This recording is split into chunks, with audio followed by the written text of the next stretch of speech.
ভারত পাকিস্তানের ক্রিকেটাররা বারবার ক্রিকেটীয় স্পিরিট লঙ্ঘন করেছেন বলে অভিযোগ রয়েছে।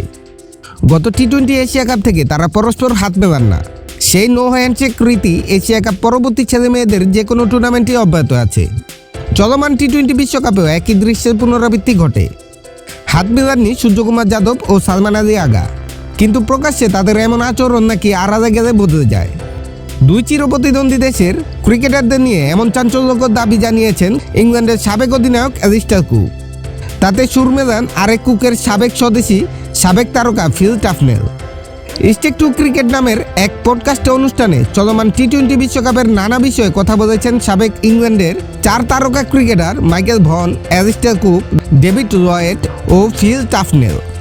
তাদের আলোচনায় ভারত পাকিস্তান ম্যাচের প্রসঙ্গ আসতেই টাফনেল বলে ওঠেন, সাহস করে বলি ভারতের বিপক্ষে পাকিস্তানের ঠিক মেলে না। ভন যোগ করেন, আমাদের দৃষ্টিতে বিষয়টা এমন, ক্রিকেট মাঠে নামলেই পাকিস্তানকে মনে হয় তারা ভারতকে দেখে ভয় পাচ্ছে। দুই দলের মাঝে পুরো পরিস্থিতি তিক্ততাপূর্ণ। এটি দুঃখজনক যে ক্রিকেট মাঠে তারা পরস্পর হাত মেলায় না। মাইকেল ভন অবশ্য হতাশা কাটিয়ে ওঠেন অ্যালিস্টার কুকের কথায়। ইংল্যান্ডের সাবেক অধিনায়ক বলেন, তারা কি দরজার আড়ালেও কথা বলেন না?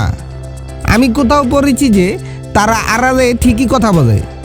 এটি অনেকটা লোক দেখানো আচরণ। মাঠে তারা হাত মেলান না, কিন্তু আড়ালে তারা পরস্পর কথা বলবে, আড্ডা দেবে এবং তাদের সম্পর্কটাও রয়েছে ঠিকঠাক।